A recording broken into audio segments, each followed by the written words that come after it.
Having attained to the viewpoint that puts you into the right relations with the world and with your fellow men, the next step is consecration.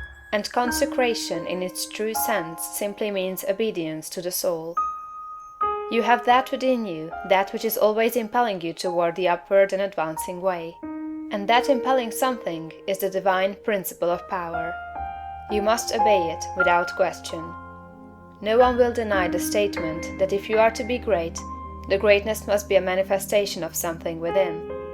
Nor can you question that this something must be the very greatest and highest that is within. It is not the mind, or the intellect, or the reason. You cannot be great if you go no farther back for principle than to your reasoning power. Reason knows neither principle nor morality. Your reason is like a lawyer, in that it will argue for either side. The intellect of a thief will plan robbery and murder as readily as the intellect of a saint will plan a great philanthropy. Intellect helps us to see the best means and manner of doing the right thing, but intellect never shows us the right thing. Intellect and reason serve the selfish man for his selfish ends as readily as they serve the unselfish man for his unselfish ends.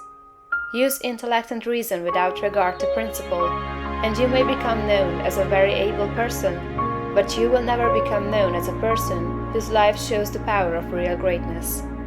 There is too much training of the intellect and reasoning powers, and too little training in obedience to the soul. This is the only thing that can be wrong with your personal attitude, when it fails to be one of obedience to the principle of power. By going back to your own center, you can always find the pure idea of right for every relationship. To be great and to have power, it is only necessary to conform your life to the pure idea as you find it in the great within. Every compromise on this point is made at the expense of a loss of power. This you must remember. There are many ideas in your mind that you have outgrown, and which, from force of habit, you still permit to dictate the actions of your life. Cease all this. Abandon everything you have outgrown. There are many ignoble customs, social and other, which you still follow, although you know they tend to dwarf and belittle you, and keep you acting in a small way. Rise above all this. I do not say that you should absolutely disregard conventionalities or the commonly accepted standards of right and wrong. You cannot do this, but you can deliver your soul from most of the narrow restrictions that bind the majority of your fellow men. Do not give your time and strength to the support of the obsolete institutions, religious or otherwise. Do not be bound by creeds in which you do not believe. Be free. You have perhaps formed some sensual habits of mind or body.